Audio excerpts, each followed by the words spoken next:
रामायण से जुड़े 5 रहस्य जिन्हें आप लोग शायद ही जानते हों। आइए जानते हैं बिना देरी किए वो 5 रहस्य।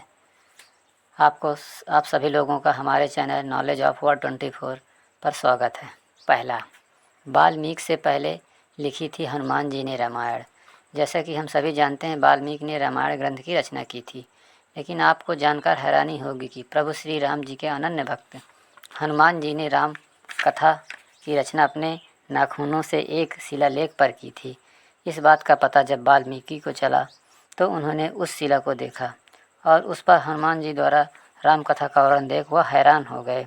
फिर उन्होंने हनुमान जी से कहा, हे पवन सुत, आपसे अच्छा राम का वर्णन कोई कर ही नहीं सकता। आपकी रचना के सामने मेरा लेखन कुछ भी नहीं है। तब हनुमान जी ने सोचा, वाल्मीकि कवि हैं और श्री राम जी के भक्त भी। अगर उनकी रचना मेरी रचना के समान है तो क्या हुआ, उससे मेरे प्रभु श्री राम का ही वर्णन है।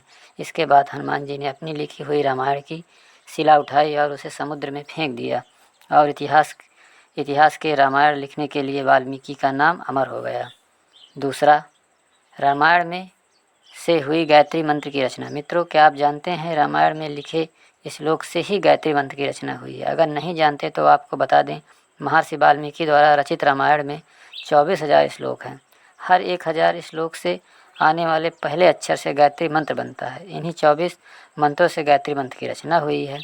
तीसरा, भगवान राम के सभी भाई जिसके अवतार थे। मित्रों, किसके अवतार थे? मित्रों, हम सभी लोग जानते हैं कि प्रभु श्री राम विष्णु जी के अवतार थे।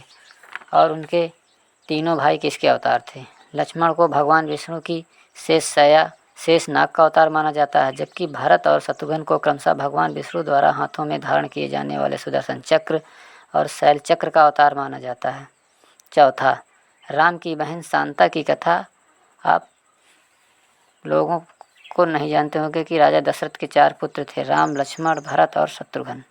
परंतु यह सच पूरा नहीं है। राजा दशरथ के 4 पुत्रों के अलावा एक पुत्री भी थी और वह इस चारों भाइयों से बड़ी थी, जिसका नाम शांता था, जिसकी माता कौशल्या थी। पाँचवा, क्या था सीता माता जी के स्वयंवर का कारण? मित्रों, रामायण के अनुसार एक बार बचपन में माता सीता ने शिव धनुष पिनाका को उठा लिया। यह देख मिथिला नरेश राजा जनक ने तय कर लिया कि जो भी इस धनुष को मेरी पुत्री की तरह आसानी से उठाएगा, उसी से अपनी पुत्री की शादी कराऊंगा। आप लोगों को जानकारी कैसी लगी? अगर अच्छी लगी हो तो लाइक, कमेंट और शेयर कीजिए।